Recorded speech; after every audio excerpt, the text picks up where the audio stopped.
Well, before the break, we asked our studio audience, are you interested in seeing Nick Wallenda walk across Niagara Falls? And here's how they voted. Just over half says yes, they want to see that. Well, all of us can probably catch it on YouTube very shortly after Nick's done that walk. Well, Niagara, the Thunder of the Waters, is the film of our next guest. He was from the region, so captivated by the falls that it almost was natural that he would make an award-winning documentary about it. Please welcome Christopher Bessette. Hey, great to have you here, Chris. Thank you. Great. It's a pleasure to be here, Lorna. Thank you. Well, you must love this, that now we've got another news story to tell about Niagara. Yeah, Niagara is naturally in the news. Okay, but it actually is a huge part of the Canadian story, and you captured that so well in your documentary. Tell us about the two very important essences, the white man discovering it and the battle that was fought over its rivers. Right. Well, any historian will tell you that Father Louis Hennepin was the first to kind of introduce Niagara to Europe. And we're talking back in the 1700s. And you come across Niagara Falls. I mean, today, we're kind of, we're behind the veil of tourism and the noise of traffic and all that kind of stuff. But if you could take yourself back to a time when it was quiet and all you could hear from a great distance was a roar of a great giant from far away, that was Niagara Falls.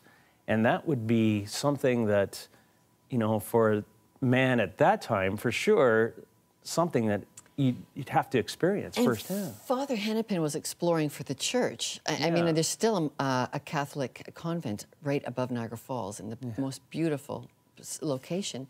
But his stories opened a whole new world to the Aboriginals that were already there, and Europe's interest in this. Absolutely. You know, he unfortunately did exaggerate it a little bit. But I think 3 times as tall he thought it was. At least. He didn't have the measurements right. For sure, no. But obviously he was taken by what he was experiencing that time. And there's also the amazing history that begins to unfold. It's artists who say, we need to protect this from the incredible commercialism that almost began instantly. As soon as people knew the falls was there, it was meant to be commercially exploited. So tell us about the artist who first protects it. Yeah, Frederick Church was a renowned American landscape artist, and he purposefully omitted the carnival atmosphere that had kind of grown up around the falls. And so it's interesting that an artist, his work and his passion for removing that kind of unnecessary show over the beauty of what Niagara naturally is, to reveal its beauty to the world. And then it started a whole movement on the American side, the Canadian side. And so by the late 1800s, you have the development of the Niagara Parks. Yeah, and I noticed Janice Church told us that was to, you know, create a sense of awe and meditation around it. And, you know, the famous Central Park landscape artist, Olmsted, who also wanted to see a cathedral in the heart of the city. Even you, the artist in you, when you made your award-winning documentary, you took out all the commercialism. Why? Absolutely.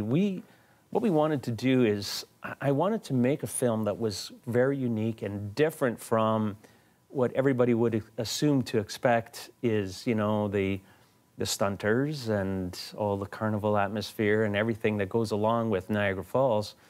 But I wanted to take it on a first-person perspective, a journey, go through history and discover the writings of people like Charles Dickens, and even Thomas Jefferson talks about it, and Abraham Lincoln, and Elizabeth Simcoe, who was John Graves Simcoe's wife, the first Lieutenant Governor of Canada.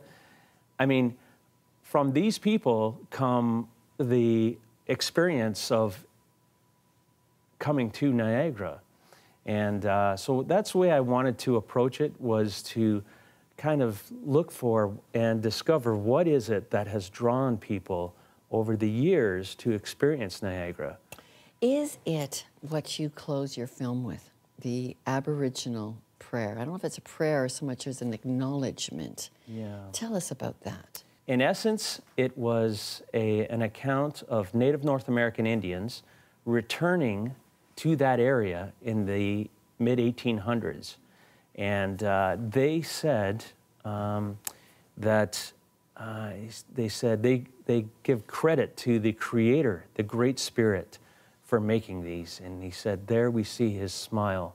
We see him smile there. And he said, brothers, you can't put your hands on this water and stop it, because there we see his smile. And he just gave, you know, complete credit to God's creation.